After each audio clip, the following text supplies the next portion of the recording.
Several years ago, there was dissension at the rancho. I had overheard murmurings in the barnyard regarding my stock trailer. The grumbling animals enlisted my teenage daughter to present their complaints. In my defense, let me describe this trailer the way it used to be. I felt like it was a real bargain when I bought it. It was an 18-foot hail with a bumper hitch. Upon purchasing it, I made a few minor repairs. 3 of the wheel bearings needed replacing, but the left front still spun good. We put plywood over the rotting floor and bought an inner tube for the 2 new recaps that didn't have any tread left.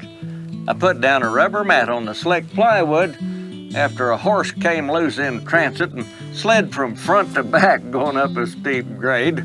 Every improvement an investment, I always say. My daughter's list of complaints seemed trifling. The horses, she claimed, were embarrassed to be seen unloading. She suggested I repaint it. Well, trying to get along, I pulled it down to the sandblasting guy for an estimate. He recommended against it. Apparently, he was afraid it would cause structural damage. To remove that much rust would weaken the steel. Admittedly, there has been some erosion. This complaint was brought up by the cows. They worried about sliding a foot through that 4-inch gap that circles the trailer. I've always looked on that gap as good drainage. And I take it the boys at the sale barn agreed too, since they've named my trailer the Valdez.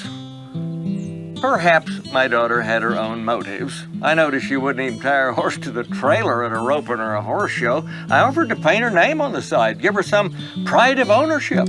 She said, no thanks. I've always admired her modesty. Being a good ranch boss, I considered their grievances, but I had good reason to avoid any hasty decisions.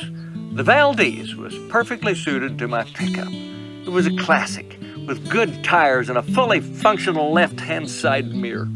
Besides, the annual registration for the trailer was only $13. This is Baxter Black from out there.